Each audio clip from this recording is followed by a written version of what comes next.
Lin Chen was not the kind of person people noticed right away. He had a quiet face, ink-stained fingers, and a habit of arriving early to everything. He kept his head down and his feelings close. He was 22 years old, and by every ordinary measure, he was a perfectly ordinary man. But ordinary men do not wake up from death. He had been lying on the cold stone floor of the home he shared with the woman he loved. The tea she had poured him sat empty on the table. His hands had gone numb first, and then everything else had followed. He remembered the sound of footsteps leaving the house. He remembered the door closing. And then he remembered nothing at all. Until he did.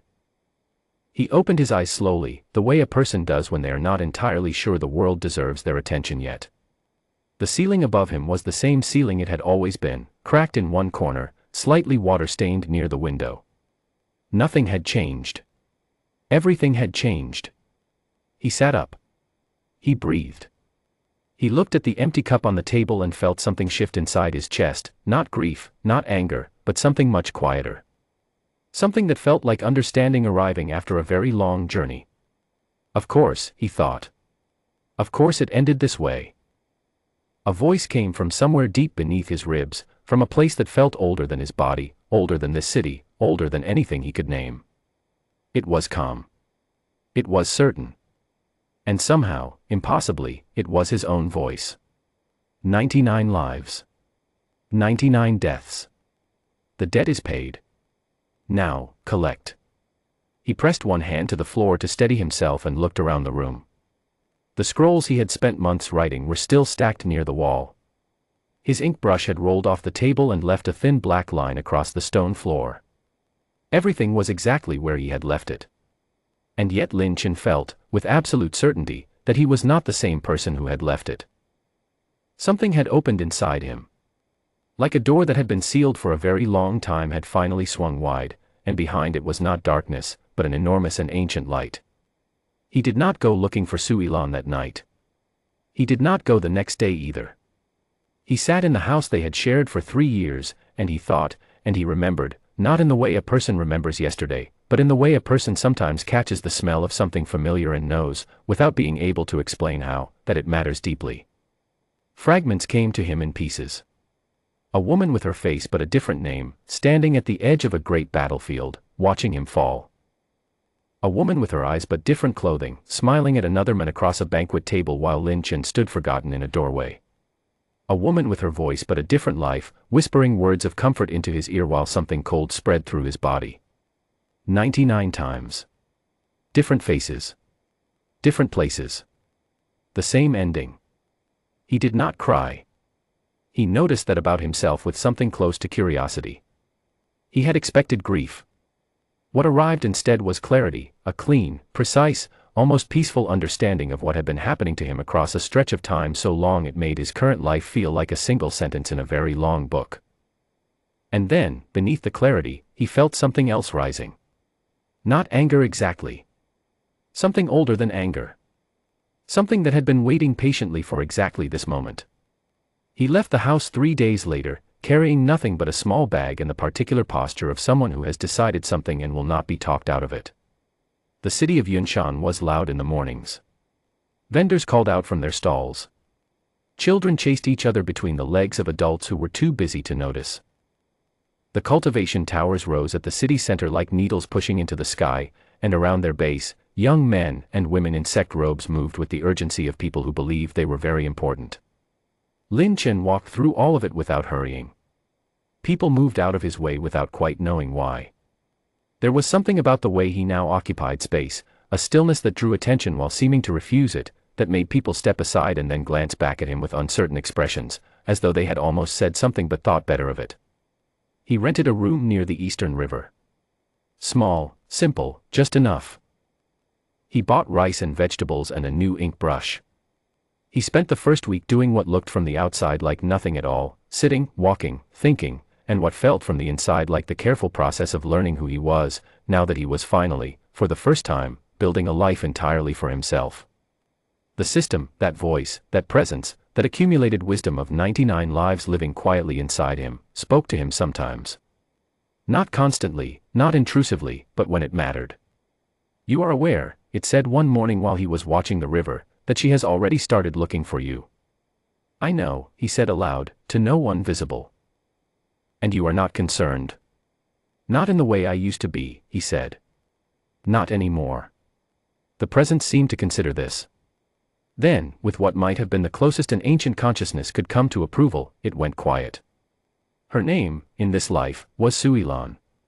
She was clever, graceful, and very good at appearing to need saving at precisely the right moment.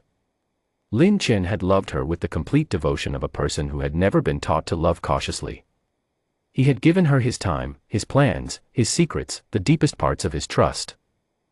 And she had used every single one of them to build a path toward the men she actually wanted, Crown Prince Zhao Wei, who had power and connections and everything Lin Chen did not have. She had not hesitated. That was the part he kept returning to. She had poured the tea with steady hands. She had set the cup down gently in front of him.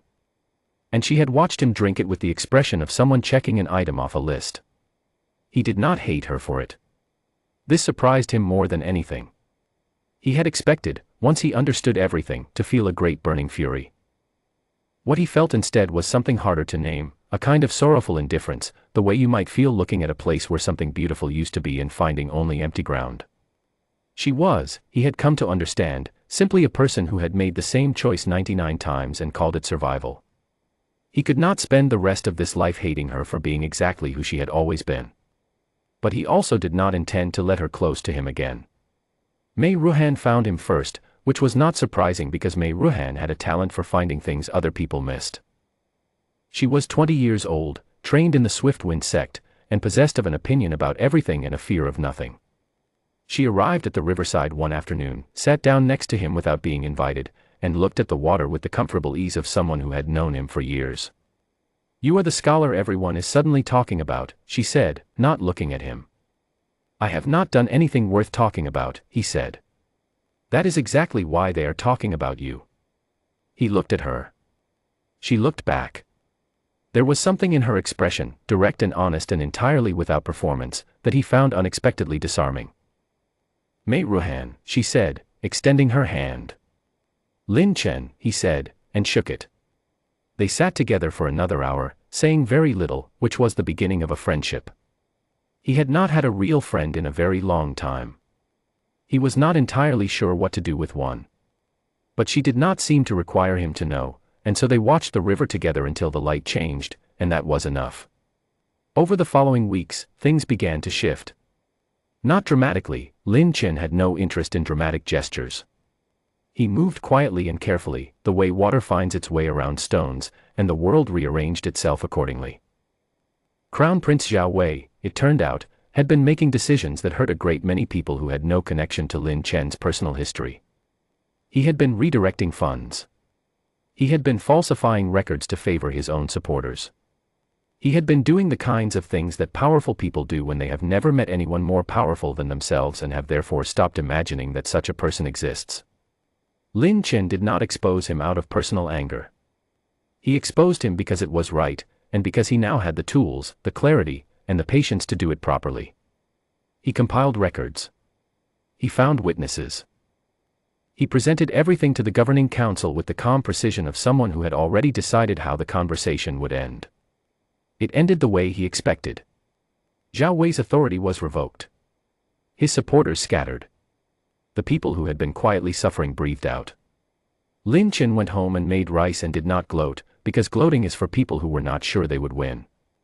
Sui Lan came to him on a Tuesday evening, which was somehow both unexpected and inevitable. She looked different, not in her face, but in the way she was holding herself. The easy confidence she had always worn like a comfortable coat was slightly unsteady, like a wall that has developed a crack it is trying not to show. She stood in the doorway of his rented room and looked at him as though she were trying to find the person she remembered and could not quite locate him. He stepped aside and let her in. He did not offer tea. They sat across from each other in the small room, and for a long moment neither of them spoke. "You are not what I expected," she said finally. "What did you expect?" he asked. She did not answer that directly. Instead she said, very quietly, "Do you not hate me?" He looked at her for a moment. Really looked. He saw a person who had made choices she could not unmake, who had built a version of her life that was now coming apart, who had come here looking for something, anger, maybe, or guilt, or the familiar shape of a dynamic she understood. I used to, he said. For a very long time. But hatred is just love that has run out of somewhere to go. I do not love you anymore. Which means I do not hate you either. You are simply someone I once knew. The silence after those words was very complete. She left without saying anything else. He heard her footsteps going down the stairs and then fading into the city sounds outside. He sat in the quiet room for a while, and felt, with some surprise, that he was perfectly all right. The system had one final ability. He had known about it from the beginning. He had been turning it over in his mind for weeks, the way you turn over a stone that you know holds something important underneath, not quite ready to look. Fate rewrite. A single use. The power to sever the chain that had bound his soul to 99 cycles of the same story, to cut the invisible thread that had always pulled him back to the same patterns and the same ending. The cost was everything the system had given him. The power, the presence, the accumulated voice of every version of himself across all those lifetimes. He would become ordinary again. Completely, simply, unremarkably ordinary. He made the decision on a quiet morning while the river moved slowly outside his window. He did not make it out of despair. He made it because he had understood something that had taken 99 lifetimes to understand, that the goal had never been to become powerful enough to stop being hurt. The real goal, the one that had been waiting patiently underneath every other goal, was simply to be free. Free from the pattern. Free from the chain. Free to live a life that was genuinely and completely his own, with no invisible force waiting to pull him back into the same story. He closed his eyes. He said, quietly, to the presence inside him, "Thank you." The presence was quiet for a moment. Then it said, with something that sounded almost gentle, "Go live something worth remembering." And then it was gone. He felt the absence immediately. It was like stepping out of a very warm room into cool night air, not painful, but striking. He sat with it for a while. He breathed. The river kept moving outside. The city kept making its ordinary city sounds. He picked up his ink brush and began to write a letter to Mei Ruhan. It was a long letter.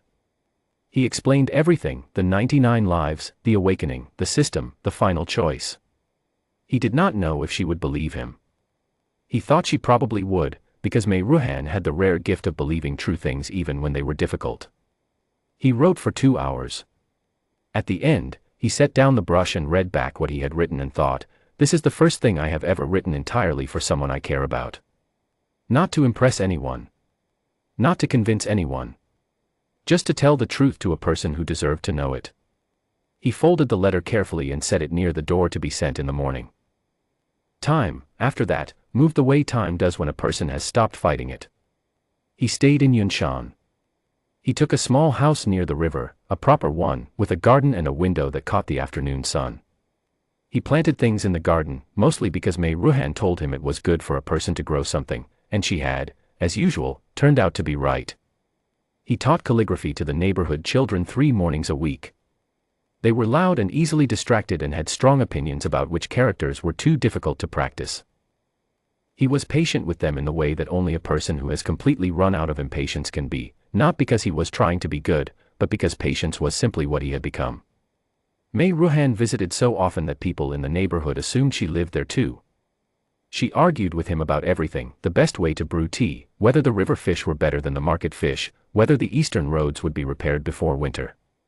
He let her win some of the arguments and won others himself, and the balance felt about right. Suilan, he heard about from time to time, not through any effort of his own, just through the ordinary way that news moves through a city. She had left Yunshan. She had gone somewhere quieter, somewhere without the weight of what had happened here.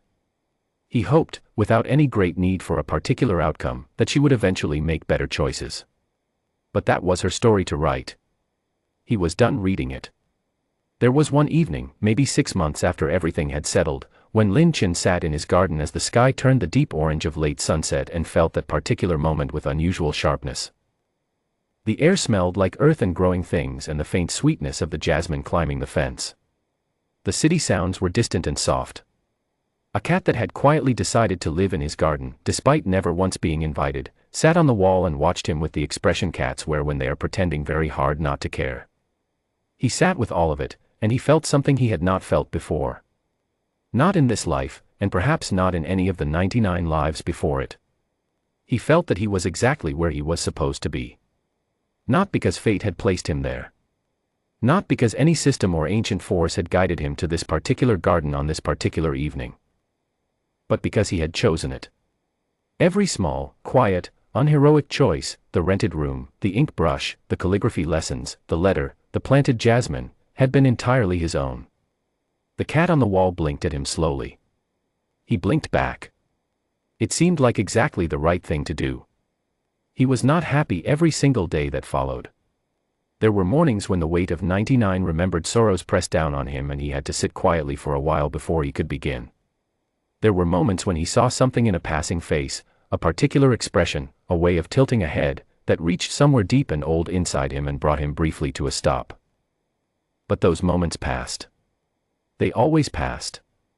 And what waited on the other side of them was his life, real, present, chosen, and completely his own. He picked up his brush. He pressed the tip gently to clean paper. And he began to write something new, not a record of the past, not a document of pain, but the beginning of a story about what comes next. He had no title for it yet. That was perfectly all right. There was time. He was not happy every day. But he was, at last, his own.